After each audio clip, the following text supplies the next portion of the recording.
老婆，我得咗啦！得咗？老公，你得咗啲咩啊？得咗呢個獎，我首先要多謝爸爸同媽媽，仲有一份仙丹，我要送俾你噶，老婆。仙丹？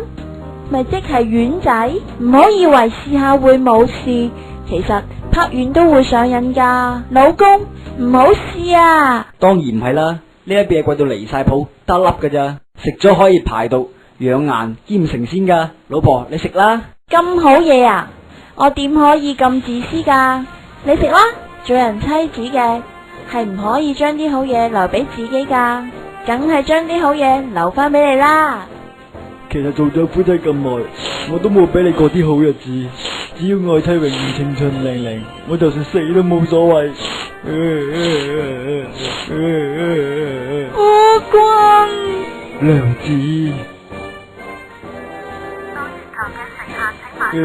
拜拜，記住寫 email 俾我啊！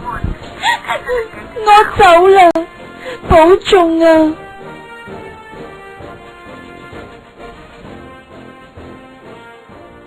剛到埗，睇下夫君點先。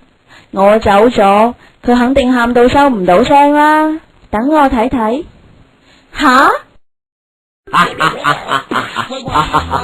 老婆唔喺度，做咩都得啦。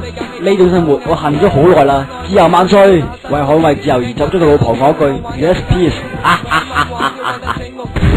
邊個嘢掟我？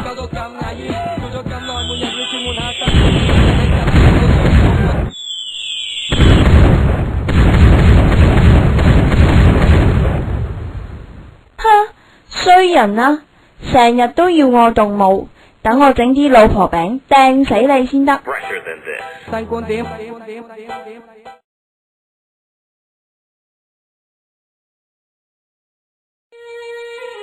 嗨，仲記唔記得我啊？嗰個無名嘅小兵啊，講樣開心嘅嘢俾你哋知啊！前排我識咗個女仔，佢好靚又好得意，佢個名叫小雷。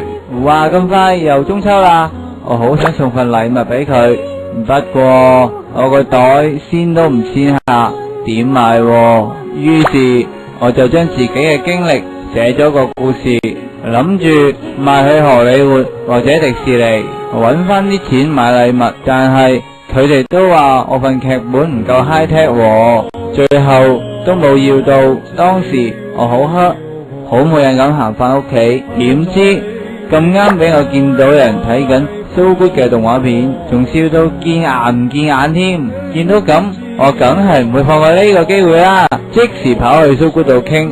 佢哋話雖然我份劇本唔夠 high tech，但係故事內容都幾好，幾有人性化，最後都接納咗。就係咁，我嘅故事就簽咗俾So Good啦，做成咗一套10集收費嘅動畫片，仲會喺10月隆重推出添。到時唔該你哋捧下場啊，咁我就可以買到禮物俾小雷咯。最後我要祝各位中秋節快樂，希望大家都可以同自己中意嘅人一齊食月餅啦。多謝捧場，拜拜。